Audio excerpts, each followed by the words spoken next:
오늘은 부활절입니다. 부활 주일은 우리 믿는 이로 하여금 가장 기쁜 구원의 소식이 됩니다. 부활을 기뻐하고 감사한다는 의미에서 우리 옆에 분들과 함께 기쁨의 부활절 되세요. 함께 인사 나눴으면 좋겠습니다. 기쁨의 부활절 되세요. 예, 우리 중위층도 기쁨의 부활절 되세요. 부활절, 부활주일이 1년에 한 번 맞이하는 절기로서가 아니라 우리의 마음 중심에 부활로 인한 진실된 감사와 기쁨이 충만한 우리 제2가족 되시기를 주님의 이름으로 축원합니다. 여러분, 부활절 하면 무엇이 생각납니까? 저는 계란이 생각나요. 주일학교 어렸을 때 먹었던 부활의 큰 의미를 생각하기보다는 그저 계란이 먹고 싶었던 것 같습니다.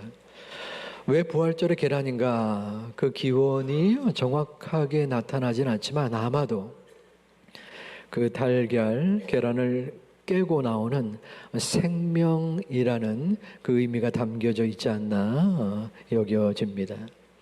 여러분들도 예배드리고 나가실 때 이 계란을 선물로 받게 될 텐데요. 오늘 부활의 주일을 맞이하여 부활의 참 의미가 무엇인지 함께 살펴보고자 합니다. 예수님께서 못 박혀 죽으신 그 다음 날 저녁에 막달라 마리아와 또 다른 마리아가 예수님의 무덤에 찾아오게 됩니다.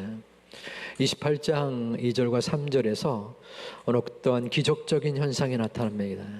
큰 지진이 나며 주의 천사가 하늘로부터 내려와 돌을 굴려내고 그 위에 앉았는데 그 형상이 번개 같고 그 옷은 눈같이 희거늘. 천사가 내려온 것입니다. 그리고 그 무덤 앞에 있는 돌을 굴러내었어요.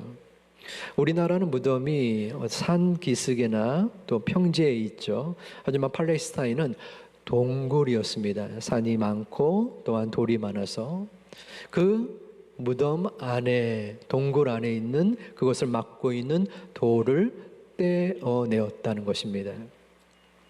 그런데 그 광경을 보고 보면 4절에서 그 무덤을 지키는 군사들이 놀랐어요. 지키던 자들이 그를 무서워하여 떨며 죽은 사람과 같이 되었더라. 당시에 종교 지도자들, 유대 대제사장과 바리새인들은 마음속에 염려가 있었습니다. 예수님이 죽는 상황에서 말입니다. 어떠한 염려였냐면 예수님의 제자들이 예수의 시체를 훔쳐갈까 봐, 그리고 훔쳐가 놓고 야, 우리 주님께서 3일 만에 부활한다고 말하지 않았느냐 라면서 백성들을 미혹할까 봐 염려를 했어요. 그래서 총독에게 저 무덤을 제대로 잘 지켜야 합니다 라고 강하게 요청을 했습니다. 총독의 명령에 의해서 군사들이 지키고 있었는데 천사가 나타나서 돌을 굴리고 또 그 안에 살펴보니까 당연히 있어야 될 시체가 없었던 것이에요. 그러므로 그 무덤을 지키지 못한 책임을 군사들이 져야 됐기 때문에 두렵기도 했고, 또 천사가 내려와서 그 초자연적인 모습을 눈앞에 보니 두려워 떨고 있는 것입니다. 군사들과 같이 이 여인들도 역시 천사의 모습을 보았기 때문에 두려워 떨었습니다. 천사는 여인들을 향하여 무서워 말라라고 하면서 6절에서 부활에 관한 말을 전하였습니다.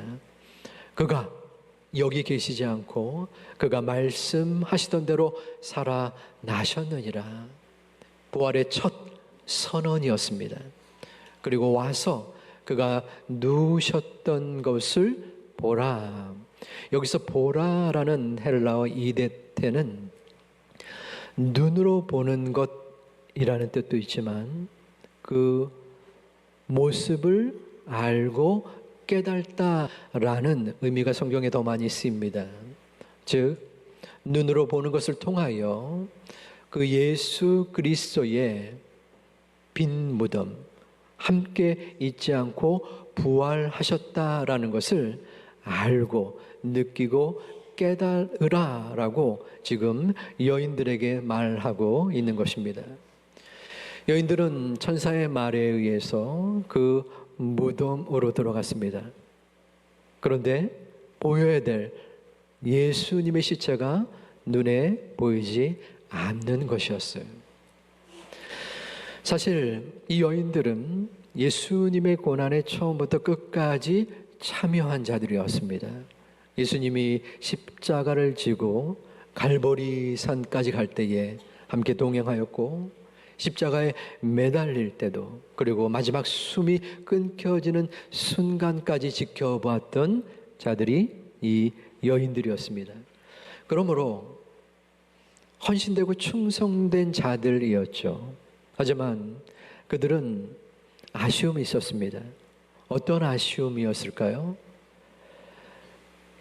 예수님의 부활을 믿지 못했던 겁니다. 물론 경험하지 못했기 때문에 그것을 받아들이기 힘들었을 텐데요. 하지만 예수님께서 죽기 전에 몇 번이나 나는 십자가에 매달려 죽을 것이고 3일 만에 부활하리라 말씀을 했는데도 불구하고 그것을 믿지 못했던 것입니다. 그러다가 지금 천사가 나타나서 돌을 굴리고 또 빈 무덤, 시체가 보이지 않으므로 부활을 믿게 된 것입니다. 부활은 사실이요 역사입니다. 하지만 이 여인들은 예수님께서 훌륭한 분이라는 것을 알았고 또 내 몸에서 귀신을 쫓아낸 능력 되시는 분이었기에 따랐지만 그 부활의 주님을 믿지는 못했습니다. 여러분은 어떻습니까? 여러분은 여러분의 마음속에 그 부활이 살아 있으십니까? 죽어 있는 부활 혹은 식어 있는 부활은 아닙니까? 예수님을 믿는다는 것은 예수 그리스도가 이 땅에 실존했던 인물이었다라는 것을 믿는 것이 아닙니다. 예수님을 믿는다는 것은 그분이 나에게 복을 주시고 우리 가정의 문제를 해결해 주는 전능하신 능력자이시다라는 것만을 믿는 것이 아닙니다. 주님을 믿는다라는 것은 예수 그리스도의 부활을 믿는 것입니다. 예수님께서 살아계신 하나님의 아들인데 나를 위하여 이 땅에 오셔서 십자가의 그 고난과 고통 속에 죽으셨다. 하지만 그 사망 권세를 이기시고 3일 만에 부활하셨다. 이 부활의 기쁨의 소식이 여러분들의 삶에 믿음의 고백이 되시기를 주님의 이름으로 축원합니다. 오늘 설교의 제목은 살아나신 부활, 살아있는 부활입니다. 살아나신 부활이 여러분 마음에 확실하다면 그 부활은 죽어 있는 것이 아니라 살아있는 부활이 되는 것입니다. 살아있다는 것은 생명입니다. 신앙은 액세서리가 아닙니다. 우리의 집에 십자가 모형을 붙이고 우리가 십자가 목걸이를 부착한다고 해서 그 장식과 목걸이가 나와 우리 가정의 애군을 없애주는 것이 아닙니다. 십자가 보혈의 능력이 우리의 삶을 지배하는 것입니다. 우리의 생사 화복, 우리의 모든 것을 부활 능력으로 이끌어 주신다는 것입니다. 그러기에 사도 바울은 고린도전서 15장 55절에서 부활의 능력으로 인한 그 부활의 능력을 주신 하나님께 감사하는 고백을 드렸습니다. 우리 함께 봉독합니다. 사망아, 너의 승리가 어디 있느냐? 사망아, 내가 쏘는 것이 어디 있느냐? 사망이 쏘는 것은 죄요, 죄의 권능은 율법이라. 우리 주 예수 그리스도로 말미암아 우리에게 승리를 주시는 하나님께 감사하노니 아멘. 주님의 사망으로 잠시 사망이 승리하는 것 같았지만 결국 주님이 승리하셨습니다. 주님께서 부활하셨기 때문입니다. 그러므로 이 땅의 그 어떠한 죽음으로부터, 고통으로부터 승리케 하는 것이 부활의 능력입니다. 부활 능력은 죽음으로부터 생명에 이르는 신앙입니다. 부활 능력은 우리의 넘어짐과 쓰러짐으로부터 다시 회복되는 신앙의 고백인 것입니다. 그러기에 우리의 삶 속에 죽음과 절망으로부터 승리케 하시는 부활 능력 되시는 예수 그리스도로 말미암아 감사하는 우리 모두가 되시기를 다시 한번 주님의 이름으로 축원합니다. 불안에 떨고 있는 여인들에게 천사이어서 예수님이 직접 나타나셨어요. 예수님은 또한 그 여인들을 향하여 무서워하지 말라라고 하시면서 7절에 한 가지 지시를 내립니다. 빨리 가서 그의 제자들에게 이르되 그가 죽은 자 가운데서 살아나셨고 너희보다 먼저 갈릴리로 가시나니 거기서 너희가 배우리라 하라. 예수님의 부활을 전하고, 여기서 중요한 단어 먼저라는 것을 기억해 주시기 바랍니다. 먼저 갈릴리로 주님이 가시겠다라는 것입니다. 그리고 거기서 제자들을 만나기를 원하시는 거예요. 제자들로부터 그 갈릴리로 오라고 지금 여인들에게 전하라 하는 것입니다. 왜 갈릴리였을까요? 당시 갈릴리는 사람들에게 인정받지 못한 험악한, 사람들이 살만한 땅이 아니었습니다. 그래서 유대인들에게 갈릴리는 요한복음 7장 52절에서도 나타나듯이 예수님의 나심을 비웃기도 했습니다. 그들이 대답하여 이르되 너도 예수님을 말합니다. 갈릴리에서 왔느냐? 찾아보라. 갈릴리에서는 선지자가 나지 못하느니라. 이렇듯 갈릴리는 모욕과 조롱 그리고 경멸을 상징하는 곳이었습니다. 하지만 갈릴리는 제자들에게 처음 예수님을 만난 곳이기도 했습니다. 예수님은 그들을 찾아다녔고 제자로 삼아 주셨지요. 그들에게 하나님의 말씀을 가르쳤습니다. 많이 사랑하고 또한 그들을 정성으로 인도하고 이끌어 주셨습니다. 하지만 정작 그 제자들은 주님의 고난에 함께하지 않았습니다. 주님이 십자가에 못 박히는 그 순간, 그 이후에 자신들이 원래 있었던 갈릴리로 가서 물고기를 잡았던 자들이 바로 그들이었습니다. 자신들의 안위를 먼저 걱정했습니다. 혹시라도 예수님과 관계 있는 제자라는 것이 밝혀지면 감옥에 갇히거나 죽임을 당할까 봐 예수님을 부인까지 했습니다. 예수님은 그러한 제자들, 위기의 순간에 함께 있지 아니하고 나 몰라라 하고 부인을 넘어서 경멸하고 모욕까지 했던 제자들을 포기하지 않았습니다. 비록 제자들은 예수님을 버렸지만 예수님은 제자들을 버리지 않았습니다. 제자들은 그 마음속에 큰 항목을 잡으려고 했던 그 마음과 소망이 있었지만 그것이 죽은 상태에서 예수님은 제자들을 향한 소망과 꿈을 지니고 있었습니다. 이제 절망과 시리에 빠진 제자들을 예수님은 만나러 가려 하는 것입니다. 그리고 실제로 주님은 제자들을 만나 그들을 품에 안아 주었습니다. 제자들에게 갈릴리는 참된 부활의 아침과 같은 오아시스와 같은 존재가 된 것입니다. 그들에게 갈릴리는 용서의 자리였습니다. 회복의 장소였습니다. 그 후에 예수님과 제자들의 만남은 이루어졌습니다. 예수님은 제자들을 해변으로 초청하셨어요. 요한복음 21장 12절에서 예수님은 제자들에게 조반을 먹으라 칭합니다. 예수께서 이르시되 와서 조반을 먹으라 하시니 제자들이 주님이신 줄 아는 거로 당신이 누구냐 감히 묻는 자가 없더라. 어떻게 이런 말씀을 주님이 하실 수 있었을까요? 지금 제자들은 어떠한 제자들입니까? 스승이 가장 위기에 공경에 처했을 때에 스승을 버린 자들입니다.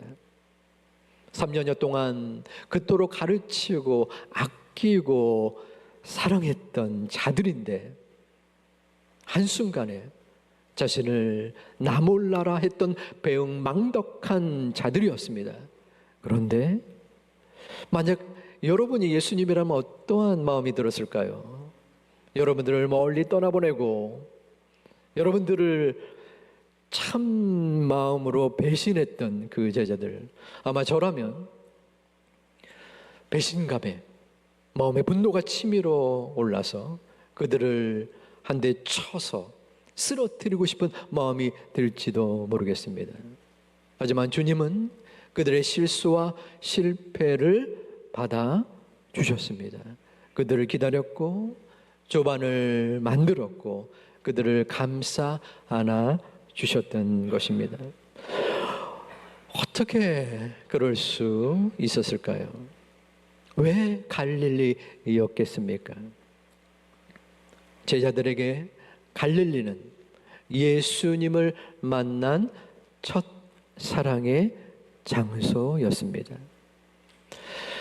상담을 하다 보면 부부간의 관계가 악화되어서 너무나 힘들어서 이혼 직전의 분들이 상담을 받곤 합니다. 상담을 하는 가운데에 가끔씩 숙제를 내줍니다.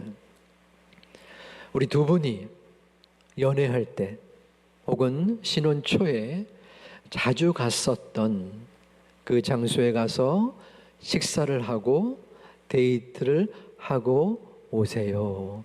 숙제니까 꼭 해야 됩니다. 자, 왜 이런 과제를 내어줄까요? 지금은 얼굴조차 보기 싫은 악화된 관계 속에 있는 사이지만 전에는 좋았던 시간이 있었음을 마음속에 기억하고 추억함으로써 관계에 또 다른 계기와 반전을 이루고자 함입니다. 실제로 생각보다 좋은 효과를 거두게 됩니다. 마찬가지로 예수님이 이 갈릴리를 택한 것은 조금 전에 중요한 단어 먼저입니다. 왜 먼저 예수님이 가셨을까요? 먼저 가서 제자들을 기다리고자 함이었습니다. 먼저 가서 그들을 맞이하고자 함입니다. 평소에 관계가 좋고 자신을 위하여 모든 충성을 다했고 모든 것을 바쳤던 그러한 제자들이었습니까? 그러다가 한순간에 배신하고 모욕하고 저주를 했던 그러한 제자들입니다. 그럼에도 불구하고 예수님은 갈릴리로 먼저 가시고 그들을 갈릴리로 부르셔서 예수 그리스도의 첫사랑을 회복하게 하기 위함이었습니다. 우리는 또 다른 예수님의 제자들입니다. 하지만 제자된 우리의 모습은 어떠합니까? 예수님의 뜻을 따르는데 얼마나 많은 실패를 합니까? 우리는 주님 앞에서 무지 멍매한 제자들인 것입니다. 혹시라도 예수 그리스도를 내 마음 안에서 내던져 버리고 내 마음대로 살고 있는 분은 안 계십니까? 혹시 내 마음과 상황 속에 힘들고 어려운, 도저히 극복할 수 없는 상처와 괴로움이 있지만 여전히 주님을 바라보지 아니하고 주님께 간구하지 않는 우리의 모습이 이 가운데 있지는 않습니까? 그럼에도 불구하고 주님은 우리를 포기하지 아니하시는 하나님의 아버지, 하나님의 소중한 은혜의 아들입니다.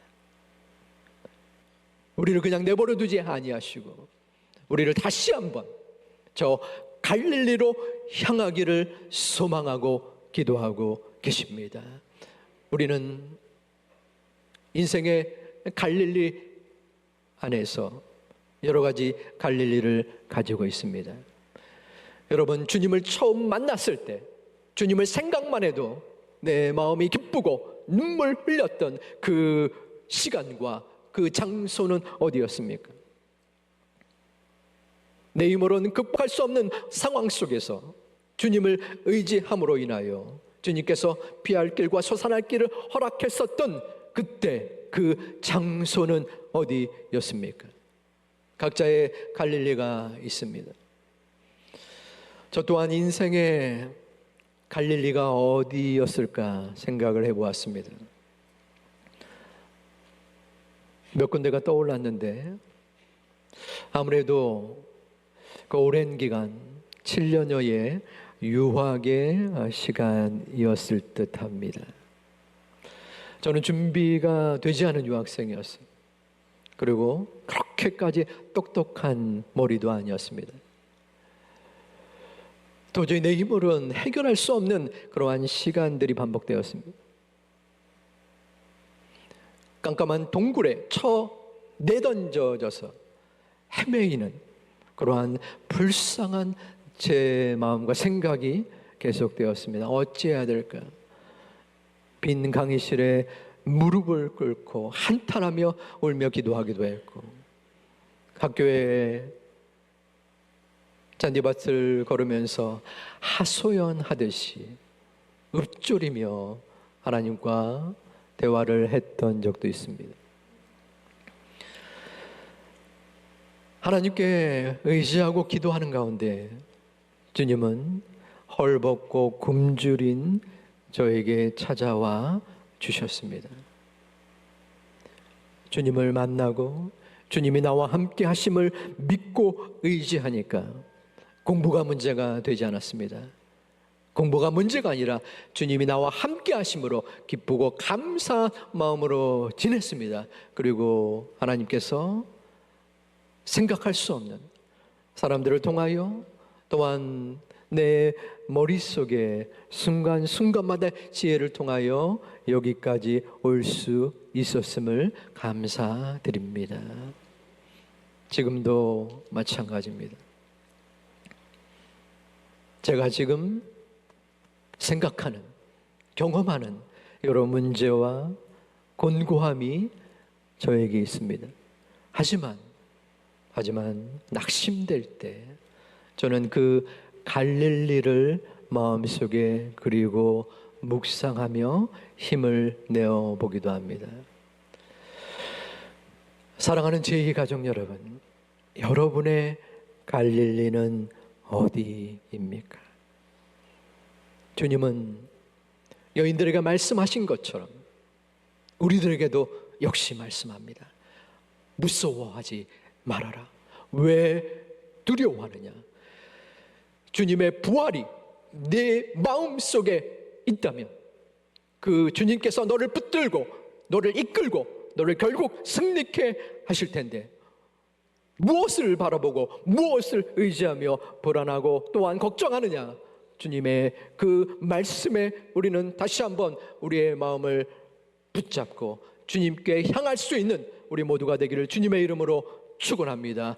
그러할 때 주님께서는 문제투성이이고 실수투성이이고 실패투성이이고 죄악투성이인 우리들이지만 우리를 그저 내버려 두지 아니하시고 우리를 포기하지 아니하시고 품에 안아 주시는 줄 믿습니다. 그 주님 덕분에 우리가 이 자리에 있는 것입니다. 내 마음으로 내 걸음으로 이 자리에 온 것 같지만 결코 아닙니다.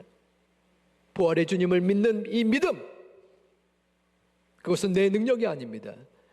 주님께서 믿어지게 한 줄인 줄 믿습니다. 그 주님의 부활, 그 부활이 나의 생명, 나의 앞날, 지금 내가 겪고 있는 문제와 괴로움과 기도의 제목 속에 분명히 함께 하심을 믿고 의지함으로 이 부활의 아침에 부활의 기쁨과 감사와 평강이 여러분 가운데 충만하게 임하기를 주님의 이름으로 축원합니다. 축복합니다.